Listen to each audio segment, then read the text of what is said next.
Hey folks, Quill18 here, and welcome to the start of a brand new Let's Play for Software Inc. And it is indeed brand new. No, you're not having deja vu. I had started a Let's Play for Software Inc. And as I talked about, I think I talked about it in the video and I talked about it in the comments. A lot of times, especially when I'm starting a Let's Play for a game I haven't Let's Played before, I do a few attempts at recording the first episode. They'll have different vibe, different emphasis on things. I'll remember more things I want to add. I'll also do a few different approaches for the first couple of years of the game and see what works better. And then at some point, I'll look at those and be like, okay, you know what? I think this one is the strongest first video for the channel. So then I'm going to continue from that. And I did that. And then after I picked the video I was satisfied with, I renamed the wrong video as this one. I think my file name was something like software_inc_this1_01, except I named the wrong file that, and then deleted the others to try to, keep everything clean and organized. And then I continued from the save I had intended to continue from, but episode 1, the remaining episode 1 video was the wrong one. So when I posted episode 2, people were like, things aren't quite right here. Like, So we're going to start over, and that's going to be fine because there are some things that I learned later on. I only had recorded 3 episodes. I didn't go too far into it, but there are some things I had learned by the end there that we can apply to this first episode. So I think it'll be even better than before. So for those of you who don't know, Software Inc. is one of these game dev tycoon-y business sim kind of games where you run a company that makes software. And it is, in this case, actually just software writ large, not just game development, although you can do that. You can also do operating systems and also like 2D editor tools, which are then used for game development, or audio tools or antivirus things. All of these things which can work together. Like if you corner the market on an operating system, then you can develop more things for that OS. It's fantastic. It's got tons of charm. It's been in early access since 2015 on Steam, and yet still seems absolutely massive amounts of regular development. You can see these patch notes over here, multiple patches per month coming out constantly. And this company, Core Dumping, as far as I can tell, is one person. It is a one-person team, a one-person company. This is clearly a labor of love, which is, I think, one of the reasons that it's such a strong game. Anyway, without further ado, let's go ahead and start things up for the second time.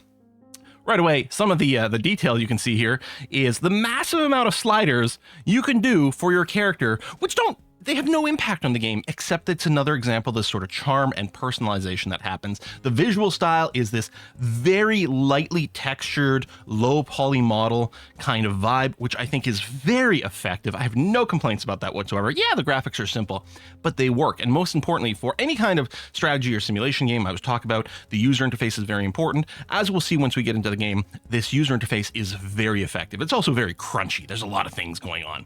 I'm going to load my founder that I have previously made, Quill18 over here. He is not meant to be a leader, and he's not going to do the forward-facing service stuff. All he wants to do is get down to work. So programming, designing, and a little bit of art, just because it's going to be useful to have someone on that team with that. I've spent my specialization points. Actually, that's not true. I have more specialization points because I took Big Brain as a specialization here. So we can actually go ahead and max out all of Quill's programmer skills in a way that doesn't necessarily reflect the real-life version of me. But we'll just pretend. This is an alter ego Quill who never got, well, first of all, is 20-something-year-old in 1980, so clearly not me. And there was no YouTube around, so I guess he always fully dedicated himself to programming, and he got really good at it. So we're going to be starting a medium difficulty in the year 1980. We do have a few options for that, but I like this start. It's going to start us with 25 grand. We could take some loans out to get started, but I don't think there's any good reason to do that. And we're going to leave the default mechanic here of each game day is 1 month in game. Quill Inc. is going to be great. We're going to pick a map. You can start with an empty plot and design your own dream office. We're going to start off by renting a garage because I think that's exactly the way this story should go. Let's get started. Boom, boom, boom. We're going to pause the game right away. It's currently 7 a.m. and this is the house we'll be operating out of. Perhaps, I don't know, maybe this is my parents' house. I don't know. Seems like the sort of thing. We're starting a little business in the garage. If we go ahead and take a look, we can see the space we've got to work with. We have the garage over here. We're also, as part of our rent, we've got access to this bathroom here. Your founder for your company doesn't ever have to take breaks. They don't go on vacation. They don't call in sick. They don't have to stop to eat, and they don't use the bathroom, which is really good for like kickstarting the game at the start. Your other employees, once you start hiring, will have those needs, so it's important to hit the bathroom. We also have the option of leasing this extra space over here. For another $960 a month, we can rent another small room off the garage, and there's a good chance we'll expand into that. I will want to expand to a bigger space. We could go to do our own custom building, but I think we might just go to the office building as our next step, but we'll see. The rest of the space here is not available for my business, so yeah, we really are limited to this. We do have access to the backyard, and in fact, that's likely where my employees will be eating some meals. This also might be where we hold meetings if we start doing anything like that. Otherwise, if I go and click this button here, we can toggle the walls down just to give ourselves a proper amount of vision about our space. And we're going to have to furnish this before Quill gets here. He's going to need a workstation. He's going to need a desk and a computer to work on. So we're going to go into build mode. We can sort things by room and then filter by a particular type of room, or we can sort things by function and then look at things by function if we want. If we go by room, and there's the office category over here, this is everything that's appropriate in the office itself. And we can see this Sims style building, which is, again, an impressive amount of detail for these tycoon games. A lot of tycoon games, even beyond just game dev, a lot of them do have this office building kind of vibe, but I feel like there's more stuff available here. There's also an option here for constructing, which could let us, for example, place doors, except we can't because we don't own this place. We are simply renting. Therefore, I can't do the actual construction. Now, in terms of office desks, we got a few possibilities. We could put down a simple 1x1 table. In fact, when you do the tutorial, this is what it tells you to put down. It's very space efficient. You can put one computer on here and one chair, and that'll be fine. We could go up to this desk over here, which is 2x1 instead of just 1x1. It still only has room for one computer and one chair, so one working space, but it does boost the environment a little bit more. The other thing we can do is use this modern desk, and the twist with this is it actually has room for 2 computers and therefore 2 people working here. It's effectively the same as putting 2 of these tables side by side, but 2 tables would cost us 90. 2 of these modern desks would cost us, 2 tables, because they're 90 each, would cost us 180, so we can save $30 with the modern desk. This desk here, again, with the environment, also it can space things out a little bit more, but I think, you know what, we're going to be very space conscious for our start here. So I'm going to go ahead and just put this down because we're going to be ready to expand. In terms of seating, we could go with this super cheap chair with bad ergonomics, but I think we'll go up a little bit more. I like the executive chair personally. It's $400, which honestly isn't that much more. The cheap chair is $50. I mean, yes, it's 8 times more, but you know, an extra $350 isn't that much to talk about.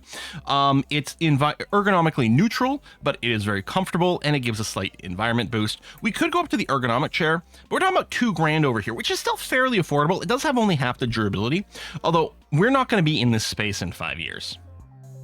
Still, I think I'm going to standardize on the executive chair. We can also choose whether we want red or blue, but you know what? The red will go fine.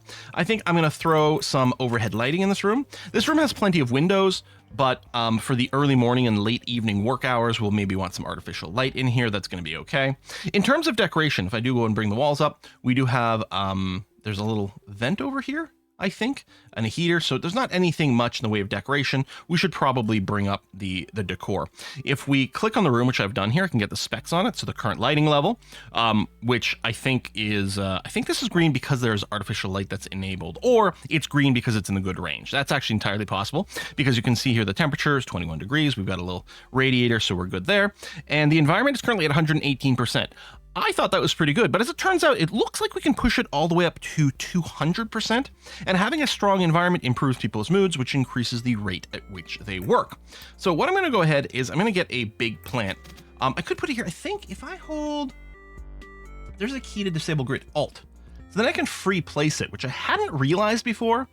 So I think I could put a plant here and not block anything, and that looks nice because again, there's a space with the radiator right there, and having the plant in front of the radiator in real life might be a terrible idea, but I don't think it's going to matter here. Or maybe it will and we'll find out and our whole place is going to go on fire. You can get a fire alarm installed. I suspect that's maybe more of a kitchen thing, but who knows, maybe we're playing with fire with this plant here. The only computer we can currently purchase is this old computer, but don't worry, it has more pixels than you can count on one hand, so at least 6. So we're going to put this down here. And yeah, there's 2 spots for computers at this particular table. So we'll be able to pack in a lot of people quite tightly here.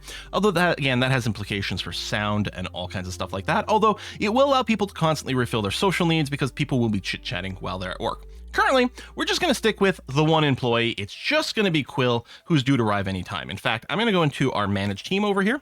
So Quill, our one employee here, is part of the core team. Our core team works from 8 to 4 right now. Well, Quill, he's going to work extra hard. We're going to give him an extra hour at each end of the day over here. Although he's not going to start immediately when he gets here because he's probably already scheduled to arrive at 8. That's okay. The first day, he'll just work an extra hour later, and that's going to be fine. And what are we going to do with him once he shows up? You can go ahead and unpause. Well, you can go and start to develop your own software right away. And again, there's multiple different categories of stuff that you can develop. I have read the antiviruses are very quick to develop and may actually be the strongest sort of opening product to get started with. This is based on some guides I've been looking at on Steam and reading on Reddit. Now, some of these things are a little bit older and out of date, so it's hard to piece together whether or not it still applies, but it sounds like the antivirus development is still pretty good. I don't know how much fun it necessarily sounds to me. Obviously, doing something like jumping into a game right away sounds great. Or I would love to do the operating system stuff. But you can see the ETA here.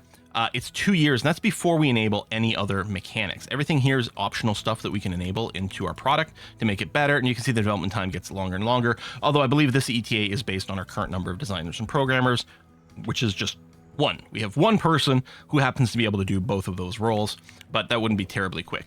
What I did in my actual run that I liked and things went well is, let me pause here because Quill's about to start to work and we're going to need to get some work for him to actually do, is I started with a 2D editor, which I thought was pretty cool because one of the things that happens when you go and make, say, a game, you can choose, oh, no, wrong button. I want to click advanced here. You can choose for your software what 2D editor and what audio tool you're going to use. So if you make your own 2D editor, you can then use it, but also we could just sell the 2D editors and maybe make money doing that. And that sounded like a lot of fun to me. So I'll probably do the same thing. Currently, the environment in this room is 154%. We'll see what happens when Quill actually gets here. But I'm not going to start developing my own custom software immediately. Quill's probably arriving by bus. Instead, what we're going to do, yep, there he is. What we're going to do is we're going to accept some contract work to get started. This is going to be an easy way for us to turn a profit in the very short term. The reason we're not going to start our own project is currently we'd go bankrupt. Just by rent alone, even, ignoring getting any employees or anything like that, we go bankrupt before we ever finished the project. So what we have to do is we have to bang out some of these quick little contract jobs over here. You can sort by income and take a look. So this logistics application, actually I'll look at this embedded system because it's quite clear what this is. Features clock. So someone's probably trying to sell some sort of electronic clock and they need someone to program the microcomputer inside of it, presumably was what's going on here. And that job has come to us. Now, they don't expect much over here. We only have this 1 star of business rep. We are not, we're completely unknown. So they're giving it to us because, you know what, that pick 3, right? Fast, cheap, good. They just want it cheap and fast. That's all they care about, and that's going to be fine. We're going to go ahead and deliver that. I'm going to accept works. For this logistics application, so they want some sort of command line tool. Again, bad quality. I'm going to accept this as well. Logistics application, they want mediocre. I might not grab that immediately. And some game assets, which is just art over here. That's another one for bad. Now, all of these said we have 1 month to do it. In practice, we actually sort of kind of have 2, because you have the day you accept. That one kind of sort of doesn't count. So you have to deliver it the month after that. So if we start working on one of these today, it'll be due tomorrow. And notice I said if we start working on it, because, and the tutorial tells you this, until you start working on a project, time doesn't start ticking away at it. Although there might be limitations in the long run for that sort of thing, but it'll stay kind of static and we can just accept these, but not actually start working on them right away. It's sort of future work. Now, by default, your person will actually try to work on multiple things at once. They will multitask and work on multiple things. And so we definitely don't want that to happen here. There's 2 ways we can prevent Quill from working on multiple projects simultaneously. The reason we don't want that to happen is I just don't want to start the timers on any of the jobs. I only want to work on one job at a time, finish it, start the next one, and so on. In your manage teams over here, if you pick your team, you can decide how many tasks it's allowed to work on at once. Currently, this team has 3 tasks assigned to it, but I can set a 1 and it's only allowed to work 1 task at a time. This, I find, doesn't necessarily work perfectly. Sometimes one of the other tasks will still sort of get touched and therefore the counter will start going. Maybe I'm doing something with this wrong, but it does seem to sometimes do that. They do kind of only work on one, but sometimes start a timer on another. So I won't bother with this. I'm going to leave this at unlimited tasks. Instead, what I'm going to do is I'm just going to go ahead and manually pause these others. Oh, there's one other thing I want to do in the room building thing, which is something I hadn't realized originally. I had known about decor, Although I think in my original video, I hadn't really paid much. I hadn't actually gone through the trouble of decorating the room. What I hadn't realized is there are some objects in here that aren't simply decoration.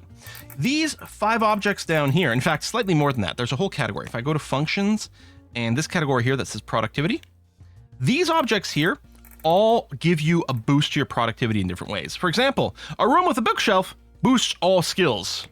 So I'm going to go and add a bookshelf to this room. Next, we've got these desk objects. And as far as I can tell, you can only have one of these objects linked to any given computer. So this desk here could have 2 objects on it, but only one per computer. So even the single desk, when I was looking at, because I thought, oh, maybe with this desk here, because this is only one work spot, I thought maybe it could support 2 objects. It does not. So you got to pick and choose. And they seem to primarily go and boost a particular task. Like a phone is going to be really good for anyone working in service, you know, taking tech support calls, that sort of thing. The drawing tablet here is going to substantially boost artistic skill. The calculator does a kind of a mishmash of everything. It mostly benefits programming. Programming is a task that gets done quite often, so boosting programming is pretty useful, even if it's a smaller effect. We've got the inbox over here, helps keep you organized, so it gives you lead, a little designer, a little service. And then you got the headphones over here, which cancel noise. So noise management is actually a part of this game to keep your employees happy. We can click here and see the sources of noise going on. You might get complaints about loud noises at some point. If you provide an employee with headphones, it will help to block that out. On the other hand, they won't be talking to anyone. You can see that social isolation there. So it's going to be really important that they have means to communicate with other people. We have to give them maybe a water cooler that they can, gossip around, or we'll have to organize meetings so that people can get out their social need that way. Even though me personally, I think meetings are the devil. I'm not talking about video games. I'm talking about in real life. Meetings are horrible, and I never want to go to them ever.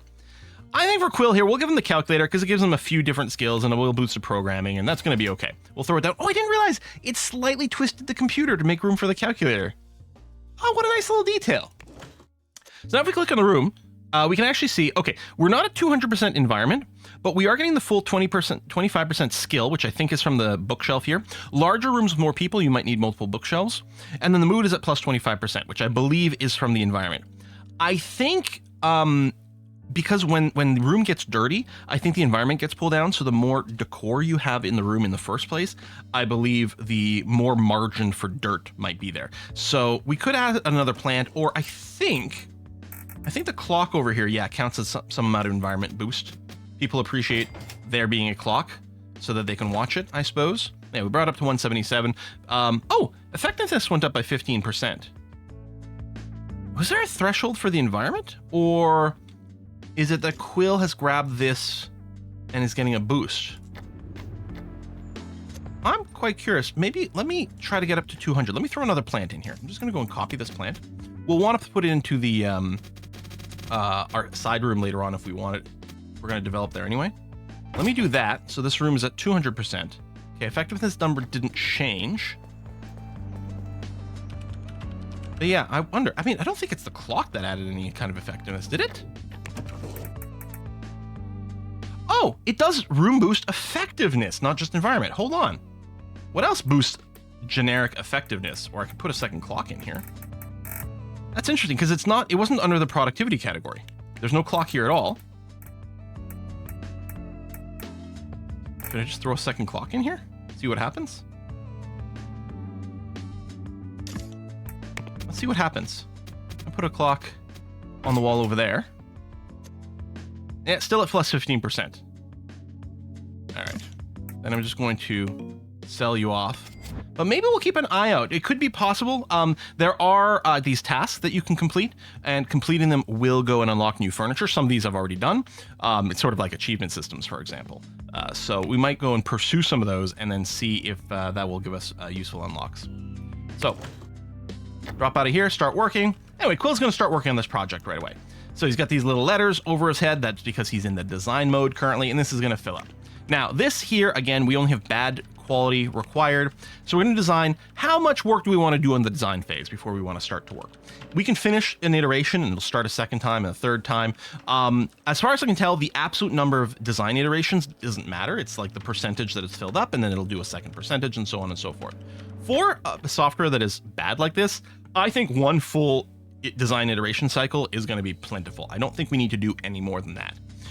So what we're going to do is we're going to move this project to the develop side. Now, here's something that's quite annoying to me. Even if I go and reset all the dialogue confirmation boxes, so now anything I do where the game had like a "Are you sure?" "Yes," "No" kind of thing, these have been reset, so I'll be getting asked for anything. There's not actually a dialogue for moving from this design phase to the development phase. See, I didn't get a pop-up over here. And I don't know, maybe there used to be, but maybe something broke on a patch or something, because it feels like you might want that. Now, in particular, some of the jobs, mostly when I'm doing my own software, because the buttons are in slightly different positions, and things I'm looking for are a little bit different. Occasionally, I've accidentally exited the design phase too quickly when I'm trying to do my own custom software, and that is disappointing. Anyway, Quill is going and hacking away. We are getting ourselves some ones and zeros now because we're in the programming mode. This blue line represents the minimum required. So we can see here, minimum progress, 24.8% is enough for this to be considered feature complete. But we want to do better than that, because what we want to do is we want to see that our software, we want to turn this in and get an outstanding rating on our software. Oh, we're up to 200%. I wonder if it's because the lighting is better, but clearly nothing has changed here. Yeah, we want outstanding, because what we want to do is we want to raise our reputation so we can get access to more and more valuable projects, or contracts, I should say. If you get it all the way up, I think, to Rep 4, I think maybe is when you can get access to deals. Or it might be sooner than that, but you do need a reception for it. I haven't actually done the deal stuff, although apparently it's quite lucrative. We're up a little over 50%. I'm going to go ahead and promote. That's going to be good enough for the bad software. See, here, I get a confirmation box. Now we're going to do a little bug fixing. I'm going to go and explicitly unpause over here. And actually, you see that? Hold on. Oh, no, that makes sense, because I don't have it limited to just one job. I'm going to do this. Quill is currently splitting his time between debugging this embedded system for Pit Limited and the McFlute Tune logistics application. And that's okay. And we're going to see it'll alternate between the letters and the numbers here. He's going to do a little bug fixing. At some point, the bugs are going to be done. Probably for the software at this scale, it'll stop at like 2 or 3 bugs or something like that and be considered good enough. And he will stop working on that, and we'll only see letters over his head.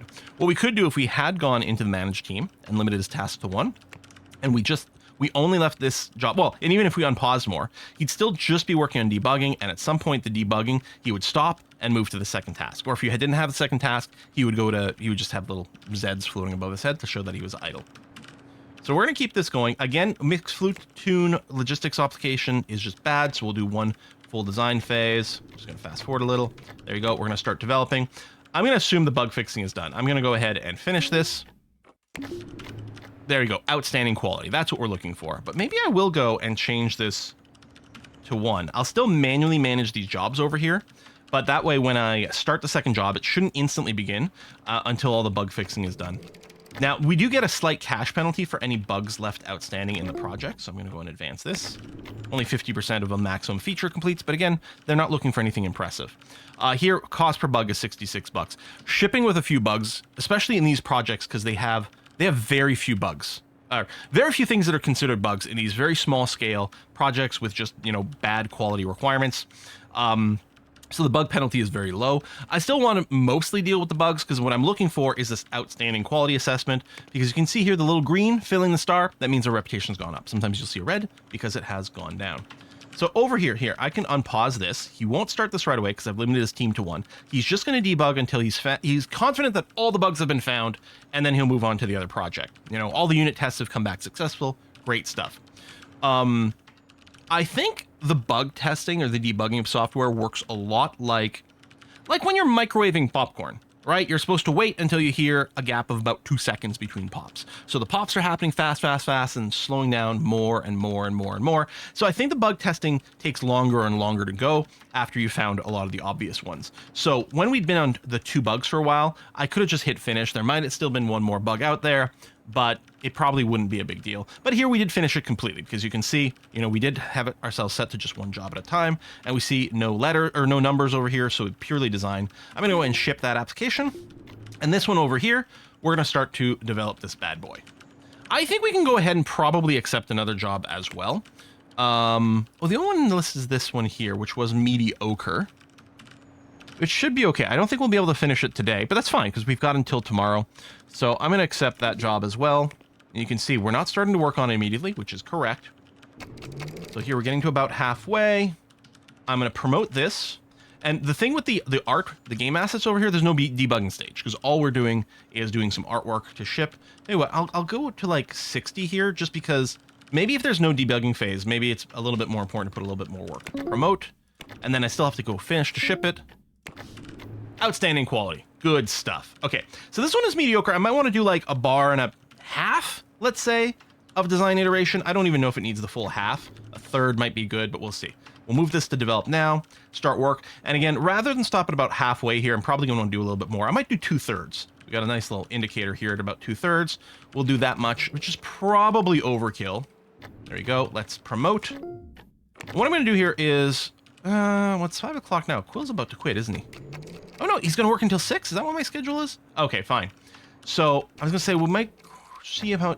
We only found 2 bugs. I could ship now and get the bonus rep from being early, assuming it doesn't turn out to be too buggy. Let's do it. Outstanding quality. Good. So there might have been some bugs. Actually, no bug penalties. Now, I think Quill could have kept working on it, finding bugs. I think you don't necessarily, especially for the work that... again, like horrible, bad, or mediocre quality, they might not be as picky about the bugs. So I don't think there's necessarily all of them get reported over there. So you can sort of end the debugging phase a little bit early. All right, with that, so Quill's walking off the map. Oh, he's waiting for the bus in the rain. Oh, such a shame. We'll let him go. And then when there's no one left on your map, you do get the skip to go to the next day. You can, in the settings, somewhere...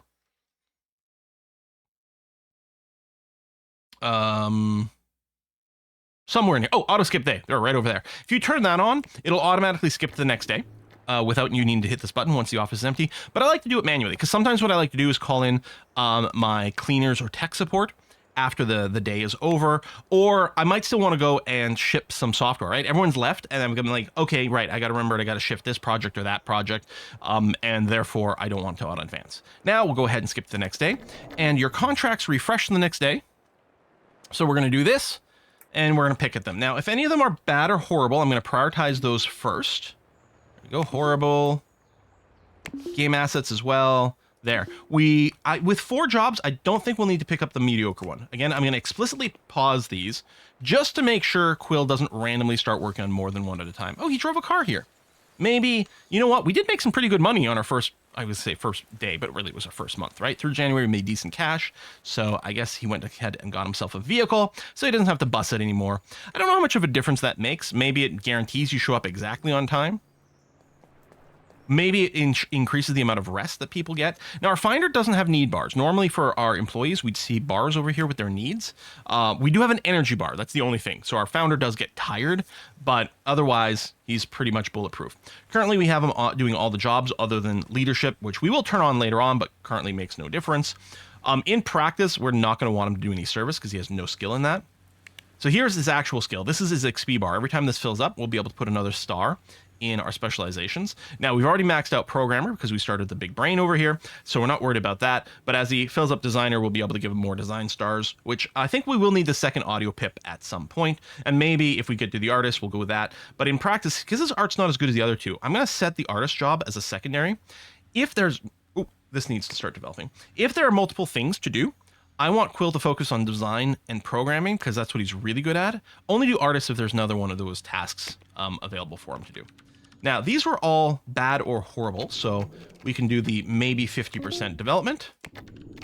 And what I'll do here is I'll unpause the next one, and he'll automatically transition. Yeah, there we go. Over here, these bugs are all done. So I'm going to go and ship that project. Oh, we're up to 2 stars. I don't know if we get new contracts immediately. No. So tomorrow, we'll get bigger and more involved contracts. So we're going to keep grinding like this for another couple of months here to get some extra cash going on. Okay, there we go. Full design is done. We'll grind to about here. Go to promote. Yep. I'll unpause the next one. Fast forward. And ship this. Done. Design. Develop.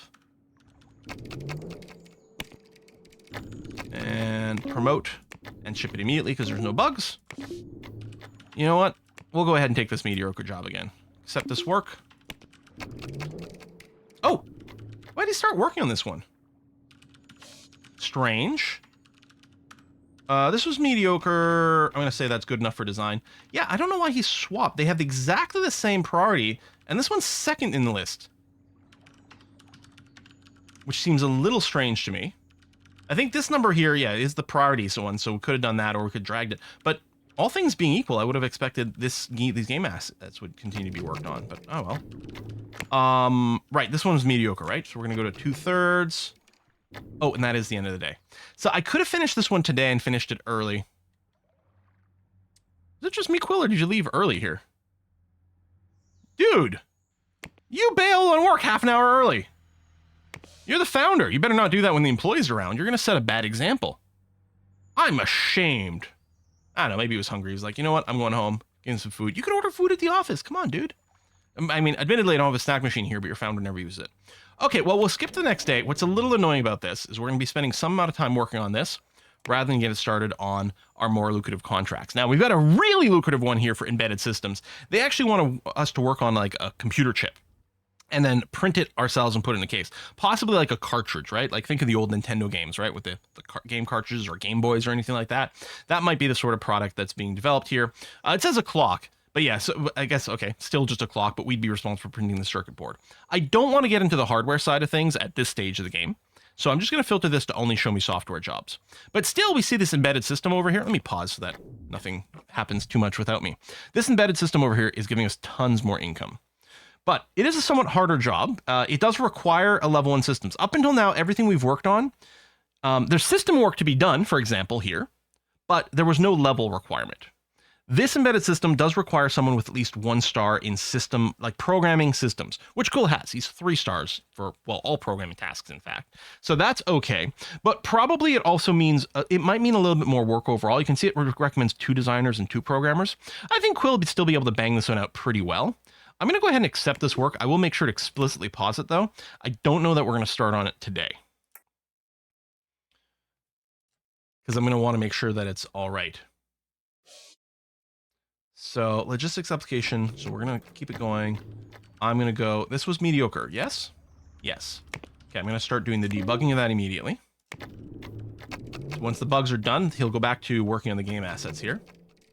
Yeah. Which is what's happening now, right? That's going up. Good. So I'm going to finish and ship this. And then the game assets. Oh, this is the design phase. So we're just going to, I'll finish a full iteration. That's going to be okay. Start developing. What I'll do is I'll get this ready to go, and I'll ship it. Oh, ship it. There you go. Outstanding quality, more rep. We're almost at 3 stars over here. This is going great. Certainly, I can tell you this is going a lot better than the episode 1 that had aired accidentally. That was one where I was trying different things. I was confused because Rhino, who's the person who actually introduced me to this game, said something about like, oh, you're hiring like these more expensive employees and doing this. I was like, well, I didn't think that's what I did. But then I was like, well, I justified it with the explanation of why I did it. But I was like, but I was still kind of confused. I hadn't realized that the run I'd posted was the one where, yeah, I'd done thing in a different way that wasn't. I mean, we're making huge amounts of money over here, easy peasy. Now things will slow down when we get employees, but yeah. Then we could have gotten one to help out on this. I think Quill's going to be able to solo this one just fine, but there's a good chance that tomorrow we might hire some more employees here. What was the quality for this? It was just mediocre? Okay, so let's go and try to design. Yeah, it does feel like this is going slower. This is on super fast speed. It's definitely slower. So I'll do one on maybe a 1/3 on design. Okay, let's go to develop. We won't finish today, but I think we'll be able to finish tomorrow, no problem. So I'm going to bring this up to about 2/3, and then we'll do bug fixing. That might be your entire day, but this project is clearly giving us tons and tons of cash, right? Okay, we're about noon. Ooh. Oh, maybe I should have gotten an extra person. Okay, I'm going to start debugging now. We can find some bugs. We'll ship it as is. We might lose some rep on this one. Found 3 bugs. We'll ship. Oh, still outstanding quality. Excellent. By the way, I forgot to mention, when you accept a contract, you get an upfront payment, and then you get paid more at the end of it. So before we end the day over here, because I'm going to want employees around, and I'm going to want them around for the start of the next workday. What I'm going to do is I'm going to go ahead and I'm going to copy this computer, and copy this chair. Good stuff. And I'm going to go ahead and copy. I don't know if it's actually. There you go. This calculator. I'm going to duplicate you. And. Oh, I think it copied the calculator, which makes sense. What you can, if you copied this entire table, it would copy everything on it. When I copied that computer, it also copied the calculator. I'm thinking about getting another person who can do design work, a programmer and a designer. Let me start. I'm going to start a new table from scratch, actually. Put it in this corner over here. You're still going to get a crummy computer. There's no helping that. I will give you an executive chair because I want my people to be comfortable, very comfortable. And then for the designer, it feels like the inbox and the tablet both benefit the designer the same. Huh. And even as a secondary, the programming seems to be about the same between the two. The tablet's more expensive, it's got running costs, so I guess I'll just give an inbox over here for the designer. And then, yeah, I'm going to go and hire. We're going to hire someone who is a designer and ideally can do programming as a secondary. Although I'm going to go with low salary over here, which I think is a difference between what was going on in the original episode 1 that had been posted. I think I went straight to medium, which I think can still work. But in all my other runs, I just went super cheap and it was great. I'm going to filter by traits. I'm not interested in anyone with born leader because it improves their leadership skill, makes bad at everything else. So I'm going to right click to dismiss that. The other thing I'm going to do, because I'm going for low wage, therefore low skill, entry-level programmers, I'm going to want them to be fast learners. There's also something said about big brain, and if I can get someone with both, great. But you can only filter one positive, like filter for one trait and filter out one trait. So right now I'm interested in fast learner because we're going to have people with basically no skill. I want them to learn fast. So I'm going to begin looking here. So this is someone who's a designer primarily. We can sort by skill. I mean, everyone's just going to have the 1 star listed here. It might slightly tweak. So the stars over here, this is again their qualifications, which are required for certain projects to unlock things. And the little ones you see here, this is someone in the team has a 1, i.e. Quill. Quill has a 1. There's one person with this 3-star over here. The colored bars over here is their actual raw skill. The gray in the background is the average for the team. You can see the skill comparison, right? I can go and hide that. Now, Quill's the only person in the team, so the team average is quite high because he's awesome. You can see that Hazel Henry over here has only got a sliver of design skill, although she's got all the stars over there. That's kind of sort of what we're going to find overall. I'm going to sort by compatibility over here, who gets along best in the team. And then everyone's skill is going to be basically the same if I go through. Oh, here's an interesting one. Derek Summer here. It's actually very interesting because he doesn't have any stars in audio, but he's got 2 stars in system. He's also got 1 star in every programming category. As he does have fast learner, of course, because we filtered for that. He's also would like to be on an upper floor, higher up, which we don't have. He's a little more expensive, probably because of these stars over here, although his raw programming skill isn't there. But I mean, he's a fast learner. He could get it. There is over here Joan Win or Nguyen. See, here's the thing. I've had people give me both versions for this last name. In my previous day job, I worked with someone who told me that they pronounce their last name Nguyen, and then, but a lot of people just pronounce it Win. I believe it's Vietnamese. I think that's correct. So anyway, yeah. Anyway, so we'll say Win because most people seem to go that way. So Win here is a fast learner and big brain. Neat Freak I'm not too bothered with. Silent but Deadly, I don't know if it actually affects the environment normally or if it literally is just the elevator thing. I might not be too bothered by this. So yeah, it's just all design stars. Although we might have him cross work as a programmer for a bit, just because early on, later on, you're probably going to have projects where you're like cycling multiple projects. So one's in the design phase while another is in develop phase. And so people can just work on a specialization. Here, people are going to have to wear a few hats. So I think this is a good one. 54 grand salary. Now, these guys would be cheaper if we weren't filtering for traits. Like, these are really expensive people because this is per day. I'm going to hire you. But as an example, if I were to say for our programmer, let's say I went with programmer, I picked nothing for the secondary, and I didn't filter any traits over here. We'd likely find people who would be much cheaper. We might still get lucky and get someone with strong traits, but who knows? Maybe I won't put a secondary role because I think that only really will come up with the higher salary stuff. I think I'm still going to filter for big brain. Maybe I won't filter out born leaders. There might be some cruft in there, but it does increase the search cost. Actually, maybe it doesn't affect the salary range. All right, maybe I'll still do this, but maybe no secondary role. So again, we'll sort by high compatibility over here is fine. And everyone's skill is more or less going to be, hey, how come I can't arrow key up and down anymore? That's weird. Normally you, oh. Okay, now it works, sure. Because it's a quick way to just maybe look at some star ratings. Oh, you're interesting. Because you have level 2s, no stars in audio, but level 2 systems, level 2 2D. You also have some HR skills. That's very interesting. And I'm not immediately seeing some big brain. The modest trait's pretty good because they want less money, and I do like that. But what's your name? Delmar Fisher. Normal compatibility, I think, but you are unfazed. Hypochondriacs, you'll call in sick more often, which is annoying. Right? If we compare Rita over here, and maybe I don't care about those, those HR skills. Rita's got the friend maker, neat freak, which is going to be fine. We're going to try to keep things like generally organized, and better compatibility. Yeah, this is fine. You're not affected by chaotic environments. We're hoping there's none of those. Not emotionally affected by bodily needs. Oh, a capacitor is quite nice. Don't get tired until your energy is completely drained. That is pretty good. I don't know. I think I'll go with Rita. And it'd be nice to have the big brain combo. Oh, we literally didn't get anyone with it this time around. Okay, that's fine. Rita's going to be okay. So they'll both show up tomorrow. Oh, I have to add the snack machine. Because, and you will get an error about this, but your people need to eat. I'm going to put a vending machine here so that people can grab a snack on their way out to go to the little picnic table out there. It's not so dirty that I'm worried about calling in a cleaner or anything like that.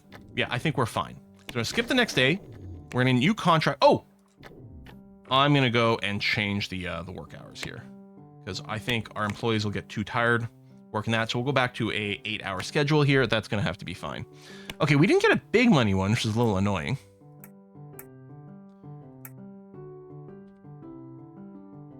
I'll just do this mediocre job over here, I guess.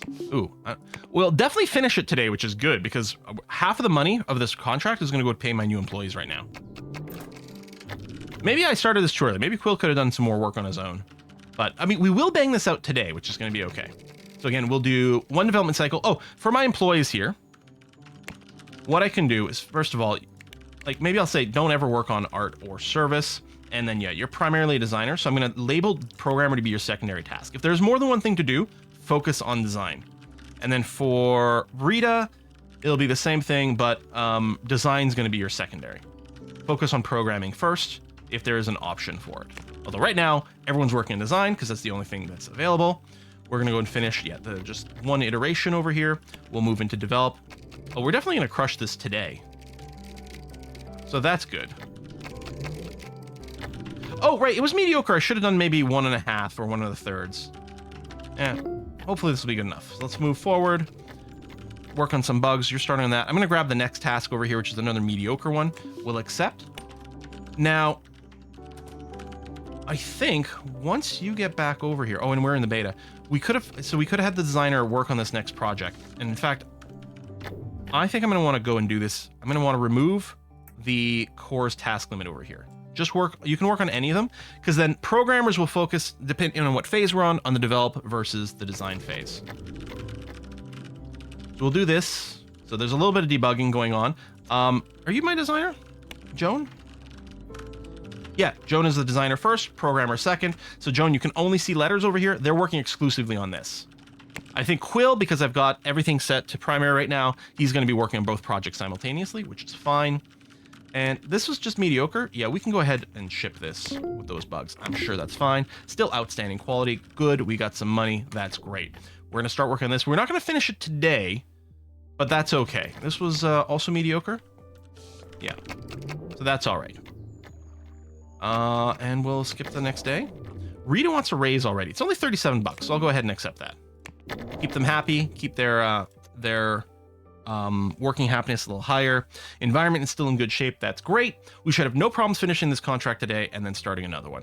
And then hopefully the money will go in. What we're going to try to do, I don't think we're going to turn a huge amount of profit on these, but we're going to try to do a really good job when we unlock the level 3 contracts, which is probably when I could have waited to hire, actually.